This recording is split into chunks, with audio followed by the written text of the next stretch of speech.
À l'issue de cette rencontre, nous espérons qu'il y aura une alliance qui sera créée entre les organisations partenaires de l'Axe Sud-Est et les journalistes qui interviennent ou bien les représentants des organes de presse de la localité pour développer des synergies d'intervention dans le cadre du plaidoyer de ces organisations partenaires. Et ce plaidoyer porte principalement sur les articles 111 et 196 du Code de la famille, mais aussi sur l'implication des femmes dans les instances de décision des industries extractives. Le choix des journalistes, parce qu'en fait, eux, ils sont des acteurs de l'information, ils détiennent l'information, mais aussi ils font la promotion de l'information ou bien ils partagent l'information.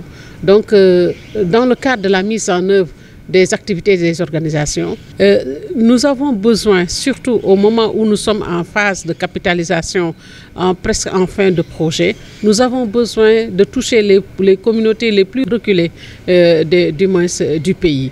Et là, par le biais des alliances avec les journalistes, nous pourrons atteindre cet objectif-là et toucher le maximum de population, de personnes sur les interventions, pousser le maximum de personnes sur les activités de mise en œuvre. Mais il y a aussi autre chose, c'est qu'aujourd'hui, ces journalistes, partagent l'information.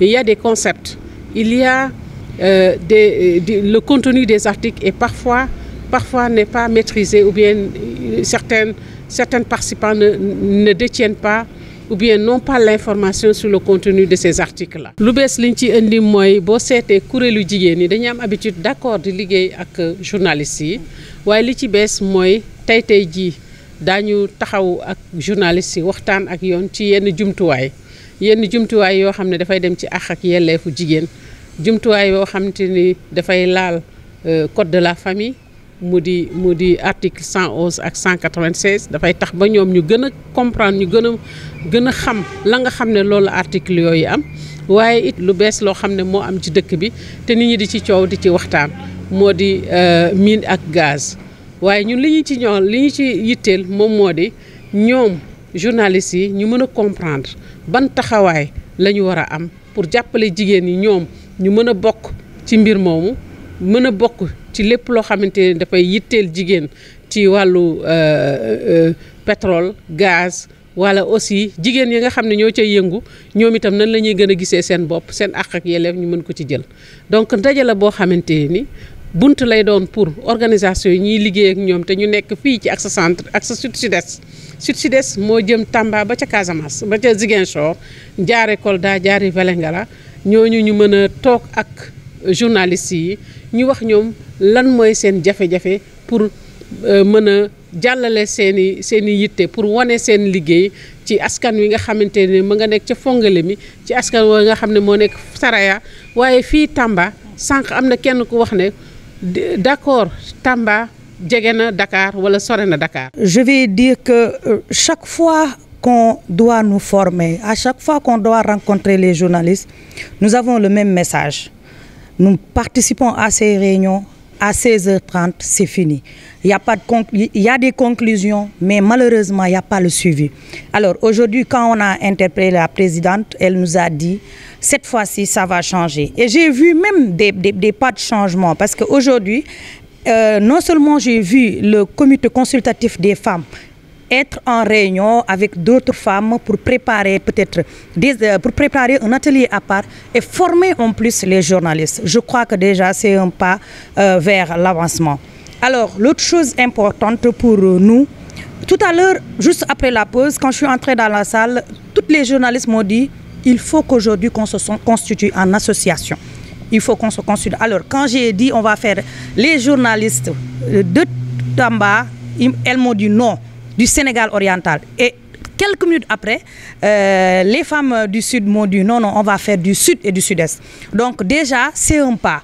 On vient aujourd'hui de franchir un grand pas parce qu'on va, à partir d'aujourd'hui, se consacrer pour vraiment mettre en place ce qu'on appelle l'association des femmes journalistes du Sud et du Sud-Est. Et alors, à partir de là, on pourra vraiment faire les plaidoyers. Mais également, on pourra coopter des financements pour se renforcer. Parce que moi, je suis là depuis 10 ans. Je n'ai jamais participé à une formation, peut-être des séminaires. Et ça, on ne peut pas l'appeler formation. C'est des renforcements de capacité. Parfois, tu oublies même les documents qu'on t'a remis.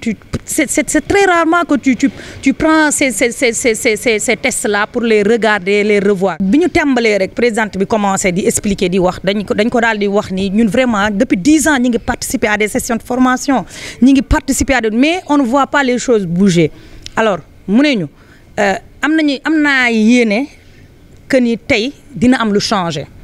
Alors, luy changer moy lan? C'est-à-dire dafa bari projet yu nga xamanteni partenaires yi ñoo naan ben consultant demal fofu nga def fa 3 jours bo démé nga jël ay questionnaire jox ko ay nit mën na ma jox questionnaire ba sax jox ko sama doom ma xol ni dal di cocher amul ben objectivité.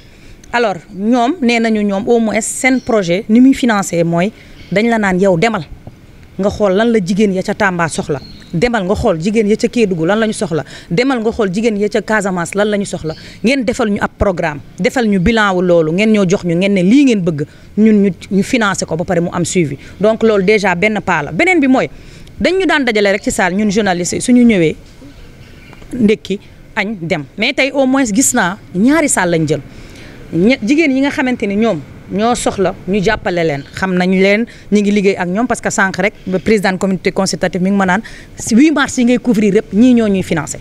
Donc c'est important parce que 8 mars bokk na ci bëss yi gëna fess ci ñun jigen ñi. Alors ñom tay ñu nekk ci atelier dinañ am lu ñu teunk xeyna après ñëw partager ko ak ñun mais lima ci gëna neex moy dama joggé sank ci ndéki kay ba ñëw rek gaay yi ne ma non tay ak li dam bi wax ñu comprendre ko il faut tay ñu tek ben association des femmes journalistes ma leen d'accord nañ tek association des femmes journalistes Tamba ñu ne ma déedéet Sénégal oriental ñu toogee ba ci yàgg ñi jóge sud ñëw daal di may gis ne ma déedéet nañ ko def sud sud est. Donc tey mën nañ jàpp ni bés bii tey nekk na lu rëy pour jigéen ñi liggéey ci wàllu tas xabaar si Tambacounda ak si sud sud est.